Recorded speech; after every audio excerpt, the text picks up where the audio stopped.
और breaking news सामने आ रही है। लद्दाख हिंसा पर सरकारी सूत्रों से बड़ी खबर है। खबर यह है कि सरकार हमेशा से बातचीत के प्रति ईमानदार रही है। बातचीत पहले ही 6 अक्टूबर के लिए तय थी। वार्ता के लिए आगे बढ़ाने की योजना थी। जब सरकार के साथ संवाद सक्रिय था तो हिंसा भड़काने की जरूरत क्यों पड़ी? इससे पहले भी सरकार ने जुलाई के अंतिम सप्ताह में उच्चाधिकार प्राप्त समिति एचपीसी की बैठक के लिए तारीखें प्रस्तावित की थी, लेकिन कोई सकारात्मक प्रतिक्रिया नहीं मिली।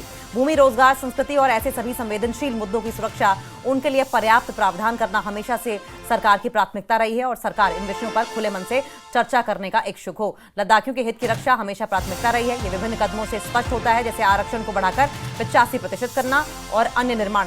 चर्चा खुले मन से और मित्रतापूर्ण माहौल में होनी चाहिए, न कि विरोधी संबंधों की तरह। लद्दाख की जनता सभी नीतिगत फैसलों का केंद्र बिंदु रहेगी। सरकारी सूत्रों से खबर यह है कि सरकार हमेशा से बातचीत के प्रति ईमानदार रही है। बातचीत पहले ही 6 अक्टूबर के लिए तय थी। वार्ता के लिए आगे बढ़ाने की योजना थी।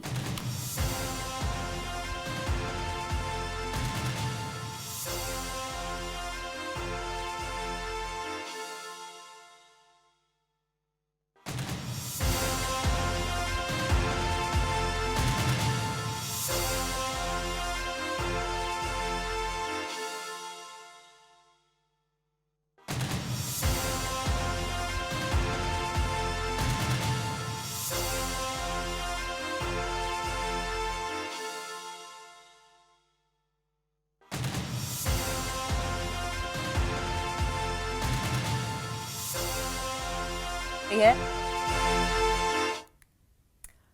तो लद्दाख हिंसा पर सरकारी सूत्रों से खबर यह आ रही है कि सरकार हमेशा से बातचीत के प्रति ईमानदार रही है। बातचीत पहले ही 6 अक्टूबर के लिए तय कर दी गई थी। वार्ता के लिए आगे बढ़ाने की योजना थी। जब सरकार के साथ संवाद सक्रिय था तो हिंसा भड़काने की जरूरत क्यों पड़ी? इससे पहले भी सरकार ने जुलाई के अंतिम सप्ताह में उच्चाधिकार प्राप्त समिति एचपीसी की बैठक के लिए तारीखें प्रस्तावित थी, लेकिन कोई सकारात्मक प्रतिक्रिया नहीं मिली है इस पर। भूमि, रोजगार, संस्कृति और ऐसे सभी संवेदनशील मुद्दों की सुरक्षा, उनके लिए पर्याप्त प्रावधान करना हमेशा से सरकार की प्रायोरिटी रही है और सरकार इन सारे मैटर्स पर खुले मन से चर्चा करने को तैयार है। लद्दाखियों के हित की रक्षा हमेशा प्रायोरिटी रही है। ये विभिन्न कदमों से स्पष्ट होता है, जैसे आरक्षण को बढ़ाकर 85% करना और अन्य जो फैसले हैं। चर्चा खुले मन से और मित्रतापूर्वक माहौल में होनी चाहिए, न कि विरोध संबंधियों की तरह। लद्दाख की जनता सभी नीतिगत फैसलों का केंद्र बिंदु रहेगी। देखिए, ये जो 2 तस्वीरें देख रहे हैं आज, ये उस हिंसा की तस्वीरें हैं जो कि सोनम वांगचुक की हंगर स्ट्राइक, उनके अनशन की जगह पर हुए। बीजेपी का ऑफिस फूंक दिया गया, सीआरपीएफ की गाड़ी फूंक दी गई, उपद्रव मचाया गया, आगजनी की गई, पत्थरबाजी की गई, यहां तक कि पुलिस को हस्तक्षेप करना पड़ा, आंसू गैस के गोले छोड़ने पड़े। सोनम वांगचुक खुद सामने आए। उन्होंने कहा कि ये जो अनशन है वो इस तरीके से उपद्रव में तब्दील हो जाएगा, ये मुझे मालूम नहीं था। हालांकि उन्होंने बाद में एक प्रेस कॉन्फ्रेंस भी की। प्रेस कॉन्फ्रेंस के जरिए भी उन्होंने कहने की कोशिश की कि शांतिपूर्ण तरीके से ये जो हिंसा में तब्दील हो गई घटना है, ये शांतिपूर्ण रवैये के साथ होनी चाहिए थी। और साथ साथ उन्होंने अपने पूर्ण राज्य के दर्जे की मांग को भी दोहराई। 6ठी अनुसूची में राज्य को शामिल करने की भी मांग की है। और ये खबर जो आप देख रहे हैं, दरअसल लद्दाख हिंसा पर सरकारी सूत्रों से हमें जानकारी ये मिल रही है कि सोनम वांगचुक के साथ संभवतः 6 तारीख की जो अक्टूबर की तारीख है वो बातचीत के लिए तैयार थी। शैलेंद्र हमारे साथ सहयोगी जुड़ गए हैं। शैलेंद्र, अगर मैं गलत नहीं हूं तो क्या ये जो बातचीत तय थी 6 अक्टूबर की तारीख, वो सोनम वांगचुक के साथ थी, उन लोगों के साथ थी जो राज्य के दर्जे की मांग कर रहे थे? क्लैरिटी दीजिए प्लीज। देखिए, जो लगातार बातचीत चल रही थी सरकार के साथ में एचपीसी हाई पावर कमेटी की, उसमें रिप्रेजेंटेटिव थे लद्दाख से और करगिल से, तो उनकी बातचीत लगातार चल रही थी। लेकिन ये जो बातचीत थी ये 8 अक्टूबर के लिए शेड्यूल पहले से थी और कल से यानी 25 तारीख और 26 तारीख को माना जा रहा था कि दिल्ली में इनफॉर्मल टॉक्स होनी थी, जिसके लिए एक डेलीगेशन लेह से यहां दिल्ली आने वाला था इन टॉक्स के लिए। लेकिन उससे पहले ही आज वहां पे हिंसा भड़क उठी।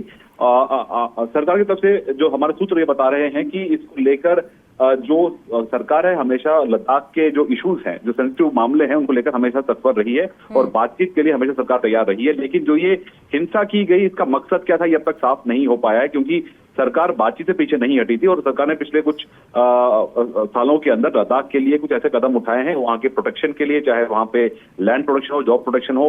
85% रिजर्वेशन भी दिया गया लद्दाख के रेजिडेंट्स के लिए। लेकिन उसके बावजूद इस तरह से हिंसा जो हुई है, तो उसके पीछे मंशा क्या रही है ये अब तक साफ नहीं हो पाया। हालांकि अभी जांच भी चल रही है। लेकिन ये साफ है कि सरकार की तरफ से 6 अक्टूबर को औपचारिक बातचीत, जो हाई पावर्ड कम्युनिटी है उनकी बातचीत के लिए दिल्ली में ये बैठक होनी थी, लेकिन जिससे पहले आज ही जो है यहाँ पे हिंसा भड़क उठी है। और ये भी बताया जा रहा है कि इसके पीछे कोई साजिश भी हो सकती है और बातचीत को डिरेल करने और का इस मामले को शैलेंद्र पॉलिटिसाइज करने की भी कोशिश की जा रही है। अमित मालवीय की ओर से ट्वीट किया गया था और कहा यह गया था कि इसके पीछे कांग्रेस का भी हाथ हो सकता है। सवाल यह है कि इसको माइलेज किससे मिलेगा?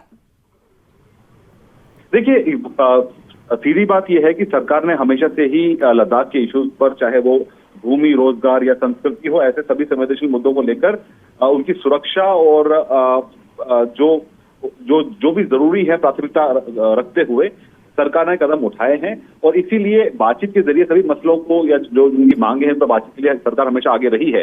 लेकिन अब सवाल ये खड़े हो रहे हैं कि क्या इन बातचीत को डिरेल करने के लिए कोशिश की गई, क्योंकि इनफॉर्मल बातचीत तो कल ही होनी थी 24 और 25 तारीख को, 25 और 26 तारीख को, माफ कीजिए। तो ऐसे में ये जो हिंसा हुई है इसके पीछे ये सुनियोजित भी हो सकती है, लेकिन अभी तक इस पर क्लैरिटी नहीं है, जांच इस पर फिलहाल चल रही है। लेकिन सरकार की तरफ से सूत्र ये बता रहे हैं कि उनका पक्ष ये है कि सरकार बातचीत से पीछे नहीं हटी और सभी मुद्दों पर बातचीत के जरिए सरकार सभी मसलों को हल करने के लिए तैयार है। शैलेंद्र, जब ये हिंसा हुई, सोनम वांगचुक को अपनी हंगर स्ट्राइक तोड़नी पड़ी। डिसअपॉइंटमेंट उनकी बातों में जरूर उस वक्त दिख रहा था। उन्हें ये लग रहा था कि अगर इस तरीके से ये इवेंट्स हो जाएंगे, इस तरीके से घटना घटेगी, तो संभवतः मैं हंगर स्ट्राइक नहीं करता। मुझे उम्मीद नहीं थी कि ये घटना ये रूप ले लेगी। देखिए, अभी जिस तरह के प्रोटेस्ट हमने नेपाल में देखे, कंपेयर किया जा रहा है उसको लद्दाख के प्रोटेस्ट के साथ में, जनवरी प्रोटेस्ट के साथ उसको कंपेयर किया जा रहा है। और ये बताया जा रहा है कि वहां पर जो युवा है उनमें काफी रोष था मुद्दों को लेकर। लेकिन सवाल यह है कि जब सरकार बातचीत के लिए तैयार है, बातचीत के मंच के लिए, और न्योता भी भेजा गया था, इससे पहले भी आपको याद दिलाता हूं, इससे पहले जुलाई के आखिरी हफ्ते में भी न्योता भेजा गया था बातचीत का, लेकिन उनका कोई जवाब सामने से लद्दाख से नहीं आया। ये जुलाई के आखिरी महीने की ये बात है। लेकिन सरकार की तरफ से लगातार ये कोशिश की गई संपर्क बनाने को लेकर, बातचीत के जरिए सभी मांगों को उन्होंने रखा और उस पर लंबे अरसे से जो है बातचीत चल रही है। कुछ मांगों को मान भी लिया गया था।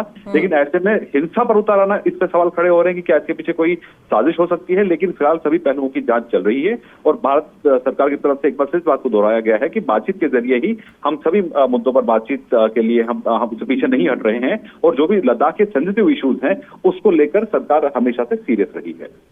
ठीक है। शैलेंद्र, वांगचुक का यह भी कहना है कि बीजेपी ने वादा किया था कि लद्दाख को 6ठी अनुसूची में शामिल किया जाएगा और अब वो आपत्ति इस बात को लेकर दर्ज करा रहे हैं कि अभी तक किया क्यों नहीं गया। अब क्या लग रहा है कि सरकार की ओर से क्या कोर्स ऑफ एक्शन लिया जाएगा और ये जो घटना घटी है इसको लेकर क्या गंभीरता बढ़ती जाएगी आगे?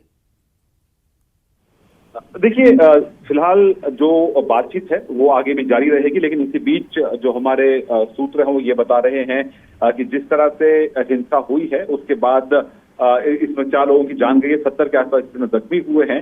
जिसके बाद सीआरपीएफ की 4 कंपनियां और आईटीबीपी की 4 कंपनियां को भी लद्दाख रवाना किया गया, क्योंकि आज हमने ये भी देखा कि लद्दाख के डीजीपी की गाड़ी पर भी इस तरह से हमला हुआ था। तो जाहिर तौर पर सिक्योरिटी और return of peace and law and order ये सबसे ज्यादा जरूरी है लद्दाख में। लेकिन उसके बाद सरकार लगातार बातचीत के जरिए और एचपीसी की जो मीटिंग हो रही है उनके जरिए पहले भी बात मांग रखी गई है, उसको सरकार सुन भी रही है, उस पर वो एक्शन भी ले रही है। लेकिन फिलहाल हिंसा के पीछे क्या कारण रहा है ये तो जांच का विषय है। लेकिन फिलहाल हमारे पास जो जानकारी है उसके मुताबिक आगे आने वाले वक्त में दोबारा टॉक शेड्यूल की जाएंगी ताकि एक मंच मिले जहां पर जो मांग रख रहे हैं उसको सुना भी जाए और उस पर उन मसलों को हल करने के लिए कदम भी उठाया जाए।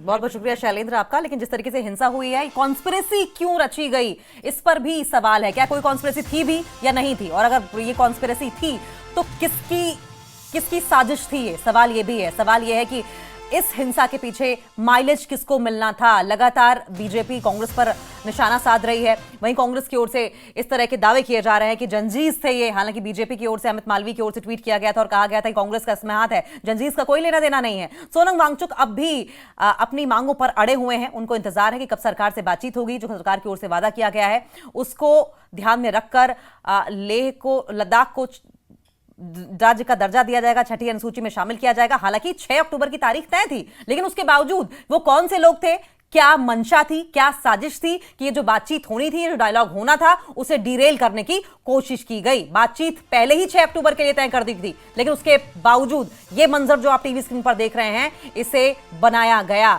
लोगों ने हिंसा फैलाई, ये लोग कौन थे, किसके कहने पे बुलाए गए थे, किस मंशा से आए थे, क्या बातचीत को डिरेल करना मकसद था, क्या अशांति फैलाना मकसद था? ये तमाम सवालात ऐसे हैं, साजिश किसकी थी, ये तमाम सवालात ऐसे हैं जो कि अब जबकि इन्वेस्टिगेशन होगी उसके बाद ही साफ हो पाएंगे। लेकिन फिलहाल की धारा 163 लागू कर दी गई है। 5 से ज्यादा लोग कहीं भी दिखाई देंगे तो कार्रवाई होगी। किसी भी तरह का भड़काऊ बयान, भड़काऊ भाषण जो है वो अगर सुना जाएगा तो उस पर भी कार्रवाई की बात कही गई है।